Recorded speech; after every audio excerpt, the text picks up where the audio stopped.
வணக்கம். நான் உங்கள் அபிமான யோகாம்பால் சுந்தர். இன்றைக்கி நம்ம என்ன பார்க்க போகிறோன்னா, வரிசையாக ஒரு 2-3 நாளைக்கு நம்ம வந்துட்டு ஓணம்க்கு பண்ணுற இந்த சத்யா ஐட்டம்ஸ் வந்து ஒரு 5-6 பண்ணலான்னு இருக்கேன். அதை ஒரே நாளில் உங்களுக்கு கொடுத்தாலும் கஷ்டமாக இருக்கும். ஸோ அதனால் ஒரு 2 வீடியோவாக இது பண்ணலான்னு இருக்கேன். உங்கள் எல்லாருக்குமே கேரளா ஸ்டைல் சாப்பாடு ரொம்ப பிடிச்ச ஒரு இது. ஏன்னா நம்மளோட குவிசின்லேருந்து ரொம்ப டிஃப்ரெண்ட்டான ஒரு குவிசின் அவளோடது ரொம்பவே நல்லா இருக்கும். நம்ம இன்றைக்கி என்ன ஃபஸ்ட்டு பண்ண போகிறோம் அப்படின்னு சொல்லி கேட்டேன்னா, அடை பிரதமன்.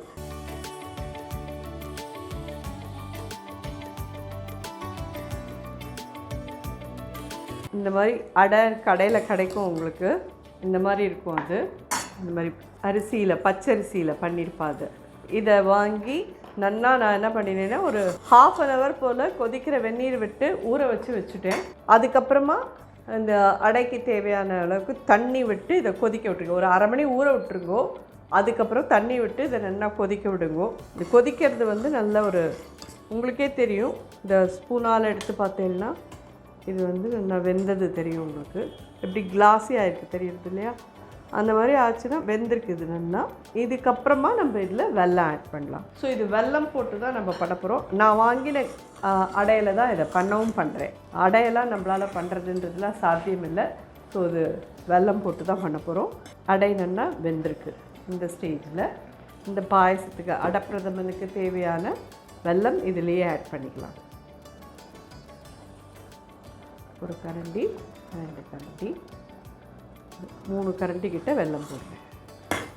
இந்த 3 கரண்டி எவ்வளோ இருக்கும் அப்படின்னு சொல்லி கேட்டேன்னா, நிச்சயமாக வந்து ஒரு 400 grams கிட்டக்க இருக்கும் இந்த வெல்லம். இது வெல்லத்தோடு நல்லா கொதிக்கட்டும். இது வந்து ஒரு 10-15 நிமிஷம் இது கொதிச்சாதான் நல்லா வரும். கொதிக்கட்டும். நல்லா 1/2 லிட்டர் கிட்ட தண்ணி விட்டுடுங்கோ. வெல்லத்தையும் போட்டுட்டு 1/2 லிட்டர் தண்ணி விட்டு நல்லா கொதிக்க விட்டேன்னா ஜோராக அது ரெடி ஆகும். அது நல்லா பச்சை வாசனைலாம் போன அப்புறமா 2வது தேங்காய் பால் விட்டு அதோட கூட கொஞ்சம் நேரம் கொதிக்க விட்டுட்டு அதுக்கப்புறம் ஃபஸ்ட்டு தேங்காய் பால் விட்டோன்னா சரியாக இருக்கும். ஸோ இது நல்லா கொதிக்கட்டும், பார்க்கலாம். ஸோ அந்த பாலடை பார்த்தேன்னா, அதாவது பாலடைன்னு அந்த டப்பா பேரில் அப்படி போட்டிருக்கோம். அந்த அடப்பிரதமனுக்கான அடை வந்து 200 grams நான் வாங்கினேன். அதை ஊற வச்சு அதை கொதிக்க விட்டுருக்கேன். 400 grams கிட்டக்க வெல்லம் எடுத்துட்டுருக்கோம். அதே மாதிரி நல்ல ஒரு மீடியம் தேங்காய், நல்லா முத்த தேங்காயாக எடுத்து அதுலேருந்து ஃபுல்லாக பால் எடுத்துக்கோங்க. ஒரு ஃபஸ்ட்டு பால் தனியாக எடுத்து வச்சுருங்கோ. செகண்ட் பால் இது எடுத்துருக்கேன். நான் தேர்டெல்லாம் எடுத்துக்கல, செகண்ட் மட்டும்தான் எடுத்துட்டுருக்கேன். நல்ல இது பச்சை வாசனை போக கொதிச்சுடுத்து பார்த்தெல்லாம் தெரியும். ஒரு 10 நிமிஷமாக இது கொதிச்சுட்டுருக்கு. வெல்லம் போடுறதுக்கு முன்னாடியே அடையை மட்டும் வேக வச்சுருங்கோ. ஏன்னா அது வந்து வெல்லம் போட்டுட்டேன்னா அதுக்கப்புறம் அடை வேகாது. அதனால் அடையை தனியாக ஊற வச்சுட்டு வேக வச்சுட்டு அதுக்கப்புறம் வெல்லம் போட்டு வெல்லத்தோடு 10 நிமிஷம் கொதிக்க விட்டுட்டு இப்போ இந்த 2வது பால் இதில் ஆட் பண்ணுறேன். அடுப்பை சின்னது பண்ணிவிட்டு ஆட் பண்ணலாம். இதோட ஒரு 4 கொதி வரணும். வந்ததுக்கு அப்புறமா நம்ம ஏலக்காய் பொடி, சுக்கு பொடி எல்லாம் போட்டுட்டு அதுக்கப்புறமா ஃபஸ்ட்டு பாலையும் விட்டு நம்ம ஒரு ஜஸ்ட்டு சூடானா போகிறோம். ஃபஸ்ட் பாலை விட்டப்புறம் ரொம்ப நாளைக்கு கொதிக்கக்கூடாது. அது கொதிச்சுடுத்துன்னா உங்களுக்கு வந்து பால் திரிய ஆரம்பிச்சிடும். ஸோ அதனால தான் இது தண்ணியாக இருக்கிற தேங்காய் பாலை விட்டோன்னா தெரியாது. இதை விட பண்ணி எடுக்கிறது கஷ்டமாக இருக்குது, நாங்கள் வாங்குகிற இதை வச்சு பண்ணிக்கலாமா மம்மி, கோகனட் மில்க்கு தாராளமாக பண்ணிக்கோங்க. அந்த நல்லா வேக விட்டு வெள்ளத்தெல்லாம் போட்டு இது பண்ணிவிட்டு தேவையான அளவுக்கு இந்த பாயசம் ரெடி ஆனதுக்கப்புறமா நீங்கள் இந்த தேங்காய் பால் வாங்கினதை விட்டு கடைசியாக அணைச்சிட்டு நீங்கள் பண்ணிக்கலாம். கண்டிப்பாக. ஏன்னா எல்லாராலையும் தேங்காய் எடுத்து பண்ணி போகிறதுக்கு பண்ணுறது கஷ்டம். ஆனால் ஆக்சுவலி பார்த்தீங்கன்னா கேரளாவில் அவள் எல்லோரும் எல்லாத்தையும் தேங்காயெலாம் ஃப்ரெஷ்ஷாக பண்ணி தான் பண்ணுவாள். அதுதான் அவளுடைய ஒரு இது. 1 full டேக்கு அன்றைக்கி நானே சொல்லுவேன் எவ்வளோ தேங்காய் யூஸ் பண்ணுவாள் அப்படின்னு சொல்லவே முடியாது. ஏன்னா ஓணம் தான் அவளோட பெரிய பண்டிகை. அந்த இதுக்கு வந்துட்டு அவள் இது கண்டிப்பாக இதெல்லாம் பண்ணுவாள். நம்ம பண்ணுறதே ரொம்ப கம்மியான ஐட்டம்ஸ் தான் நான் எடுத்துட்டுருக்கேன். ஸோ அவளோடதில் பார்த்தீங்கன்னா எக்கச்சக்கமாக இருக்கும். உங்கள் எல்லாருக்குமே தெரிஞ்சிருக்கும். சத்யா சாப்பிட போனவா எல்லாருக்குமே தெரிஞ்சிருக்கும். ஸோ இது நல்லா கொதிச்சுடுத்து இதில் ஒரு 1/4 டீஸ்பூன் கிட்ட சுக்கு பொடி போடுறேன். ஒரு 1/4 டீஸ்பூன் கிட்ட ஏலக்காய் பொடி. இது எல்லாத்தோடையும் இது நல்லா கொதிச்சுடுத்து இந்த ஸ்டேஜில் அடுப்பை சின்னதாக்கின்ட்டு தேங்காய் பால் விட்டுடலாம்.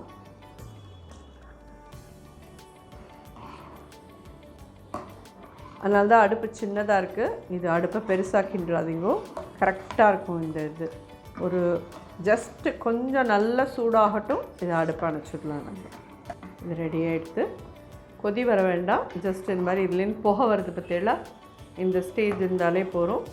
இந்த அடை பிரதமன் தயாராக எடுத்து இறக்கி வச்சுக்கிறேன். தேங்காய் அந்த மாதிரி பல்லாக கட் பண்ணி போட்டுக்கோங்க. முந்திரி பருப்பு ஒரு 8-10 சின்னதாக வச்சுட்டு வறுத்து போடுவோம். ஏன்னா இது பெருசாக வச்சுட்டேன்னா தேங்காய் வறுப்படாது. அதனால் சின்னதாக வச்சுட்டேன்னா தேங்காய் நல்லா நெய்யில் வறுப்பட்டு பாயசத்தில் போட்டேன்னா ரொம்ப ஜோராகவே இருக்கும். பாயசத்தில் ஆட் பண்ணி ஜோரான அடை பிரதமன் தயாராகிடுது. இது ஆறிதுன்னா நல்லா இந்த அடையெல்லாம் மேலே வந்து நல்ல ஜோராக இருக்கும் இந்த பாயசம். இன்னும் கொஞ்சம் ஆறட்டும், ஏன்னா நல்ல பைப்பிங் ஹாட்டில் இருக்குது. யாருக்கெல்லாம் தேவையோ கண்டிப்பாக இந்த அடை பிரதமன் இந்த மாதிரி பண்ணிக்கோங்க. ரொம்ப ரொம்ப டேஸ்டியாக ரொம்ப நல்லாயிருக்கும். அடுத்த ஐட்டம் பார்க்கலாம். ஸோ நம்ம இப்போ அடுத்தாப்பில் பார்க்க போகிற பாயசம் சேமியா பாயசம். ஜென்ரலாக வந்து பால் பாயசம் பண்ணுவா, ஆர் சக்கை பாயசம் பண்ணுவா, இல்லை பருப்பு பிரதமன் பண்ணுவா, பால் பாயசம் பண்ணுவா. எப்படி இருந்தாலும் பால் சேர்த்த பாயசம் ஒன்று கண்டிப்பாக பண்ணுவா. 2 பாயசம் இருக்கும் அவளோட இதில். சேமியா பாயசமும் கண்டிப்பாக அவள் பண்ணுவாள். ஸோ நீங்கள் சேமியா பாயசம் எப்படி பண்ண தெரியாதது இல்லை, எல்லோரும் பண்ணுறது தான். ஸோ இந்த ஒரு லிஸ்ட்டில் சேமியா பாயசமும் இருக்கலாம் அப்படின்றதுனால அதை எடுத்துட்டுருக்கேன். அவ்வளோதான். எப்படி பண்ணுறதுன்னு பார்க்கலாம். இதுலேயே ஒரு 2 ஸ்பூன் கிட்டே நெய் விட்டுருக்கேன். முந்திரி அண்ட் திராட்சை ரெண்டுமே வறுத்துட்டுலாம். வறுக்காத சேமியா நான் வச்சுருக்கேன். வறுத்த சேமியானா நீங்கள் அப்படியே கூட போட்டுட்டு நீங்கள் அதை வேக விட்டு பாயசம் பண்ணிடலாம். இது என்ன வறுத்துட்டோம் எல்லாத்தையும் எடுத்துடலாம். ஸோ முந்திரி திராட்சை வறுத்துட்டு பண்ணிட்டோம். இதே நெய்லேயே சேமியாவை போட்டுடலாம். ஸோ இதில் வந்து எல்லோரும் நினச்சிப்பேன் பால்லையே இதை வேக விட்டால் நல்லாயிருக்கும்னு. ஆனால் சேமியாவை எப்பயுமே கொஞ்சம் தண்ணி விட்டு நல்லா சாஃப்டன் பண்ணி வேக விட்டுட்டு அதுக்கப்புறம் பாலை விட்டு நல்லா கொதிக்க விட்டு நீங்கள் எடுத்துட்டேன்னா ரொம்ப ரொம்ப நல்லாயிருக்கும். பால்லையே வேக விட்டு எடுத்தேன்னா அவ்வளோ தூரம் இது நல்லா வராது, ஒத்தா மாதிரி இருக்காது, க்ரீமியாக வராது. இது என்னோடய ஒரு சின்ன சஜஷன். அது உங்கள் எல்லாருக்கும் ஓகேயாக இருக்கும்னு நினைக்கிறேன். இது பாருங்க, இதில் ஒரு சின்ன கப் தண்ணி விட்டேன், அவ்வளோதான். இது நல்லா வேகட்டும், அதுக்கப்புறம் பாலை விடலாம். இது இந்த மாதிரி பண்ணுறதுனால என்ன இதாகும் மாமி அப்படின்னு கேட்டேன்னா, பாயசம் நல்ல க்ரீமி ஒரு டெக்ஸ்சரோடு ரொம்ப நல்லா வரும், ஒத்தா மாதிரி இருக்கும் உங்களுக்கு. இது நல்லா வேகட்டும், வெந்ததும் இதில் பாலை விட்டுடலாம். இந்த தண்ணி இருக்கணும்னு அவசியம் இல்லை, நல்லா வெந்துடுத்துன்னு வச்சுக்கோங்களேன். அதுக்கப்புறம் பாலை விட்டு பாலோட ஒரு 10 மினிட்ஸ் கொதிக்க விட்டு நீங்கள் பண்ணிவிட்டு அதுக்கப்புறமா பண்ணினேன்னா சரியாக இருக்கும். ஸோ இது வந்து பாலையே நீங்கள் விட்டு வேக வச்சேன்னா இந்த அளவுக்கு இந்த சேமியா வந்து உங்களுக்கு ஃப்ளெக்சிபிளாக ஆகுமான்னு கேட்டேன்னா ஆகாது, முழிச்சு நிற்கும். அதுக்கு நீங்கள் இந்த மாதிரி வேக விட்டு பண்ணேன்னா அது நல்லாயிருக்கும். ஸோ நம்ம விட்ட தண்ணி இல்லாமல் நல்லா எஞ்சின் எடுத்து பார்த்தேன்னா இந்த ஸ்டேஜில் இது காய்ச்சின பால், நார்மல் மில்க் தான், ஃபுல் க்ரீம் மில்கெல்லாம் எடுத்துக்கல. இது வந்து 1 லிட்டர் பால் இந்த சேமியாவோடு சேர்ந்து நல்லா வந்து ஒரு 10 மினிட்ஸ் கொதிக்கட்டும். 10 மினிட்ஸ் கழிச்சு நம்ம பார்க்கலாம். ஸோ பாயசம் பார்த்தேன்னா லாஸ்ட் 10 மினிட்ஸாக ரொம்ப நல்லா ஜோராக கொதிச்சுட்டுருக்கு. நல்லா சுண்டவும் சுண்டிட்டு த சேம் டைம் சேமியாலாம் நல்லா வெந்து மேலே வந்துருக்கு. ஒரு 1/4 டீஸ்பூன் ஏலக்காய் பொடி, கண்டென்ஸ்ட் மில்க்கு 200 கிராம்ஸ் விடுறேன்னா விடுங்கோ. அப்படி இல்லைன்னா சர்க்கரையே போடுறேன்னா நல்லா ஒரு 150 கிராம்ஸ் 200 கிராம்ஸ் சர்க்கரையே போட்டுருங்க. கண்டென்ஸ் மில்க் விட்டேன்னா ரொம்ப ரிச்சாக இருக்கும் பாயசம். ஸோ கண்டென்ஸ் மில்க் விட்டதுக்கப்புறமாவும் கொஞ்ச நாளைக்கு கொதிக்கட்டும். நீங்கள் பாருங்க, உங்களுக்கு சுகர் தேவைன்னா நீங்கள் இன்னும் கொஞ்சம் ஆட் பண்ணிக்கோங்க. பட் சுகர் வந்து 200 கிராம்ஸ் போகிறோன்னா அதோட பண்ணிக்கோங்க. சில பேருக்கு நல்ல ஸ்வீட்டாக வேணும், சில பேருக்கு கொஞ்சம் மைல்டு ஸ்வீட்டாக இருந்தால் போகும். அதனால் உங்களுடைய ஸ்வீட் தகுந்த மாதிரி நீங்கள் பண்ணிக்கோங்க. இதில் வறுத்து வச்சுருக்க முந்திரி திராட்சையை ஆட் பண்ணலாம். ஸோ ஜோரான சேமியா பாயசமும் தயாராகிடுது. சத்யா சமையலுக்கு உண்டானது. ஸோ இது ரெண்டுமே இன்றைக்கி இந்த அடப்பிரதமனும் பார்த்துருப்பேன், சேமியா பாயசம், இது ரெண்டும் உங்களுக்கு நிச்சயமாக பிடிக்கும்னு நினைக்கிறேன். ட்ரை பண்ணி பார்த்துட்டு உங்களுக்கு எப்படி பிடிச்சது என்னன்னு சொல்லி கமெண்ட்டில் சொல்லுங்கள். நன்றி, வணக்கம்.